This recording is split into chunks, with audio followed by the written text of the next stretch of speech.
Tak banyak yang tahu, Menteri Pertahanan Republik Indonesia sekaligus Presiden Republik Indonesia terpilih, Prabowo Subianto, telah menjalani operasi besar pada kaki kirinya beberapa waktu lalu.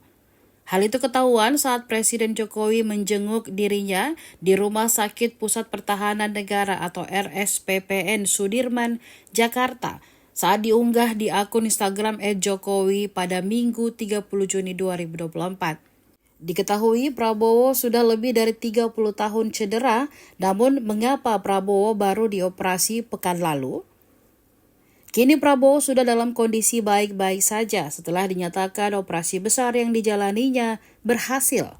Saat hadir pada peringatan Hari Ulang Tahun atau HUT Bayangkara ke-78 di Monas pada Senin 1 Juli 2024, kondisi kaki kiri Prabowo sudah membaik. Ia tidak lagi menyeret kakinya saat berjalan. Wakil Ketua Gerindra Habibur Rahman mengatakan Prabowo Subianto mengalami kecelakaan ketika terjun payung di Timur Timur pada tahun 80-an silam. Ia menyebut akibat dari kecelakaan itu baru muncul puluhan tahun kemudian. Oleh karena itu Prabowo menjalani operasi besar tersebut dengan sejumlah konsekuensi. Prabowo mengakui bahwa tindakan medis yang telah dilaluinya ternyata sebuah pertaruhan nyawa. Namun menurut Prabowo, hal itu harus dijalani demi tugas ke depannya.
Download Tribun X sekarang, menghadirkan lokal menjadi Indonesia.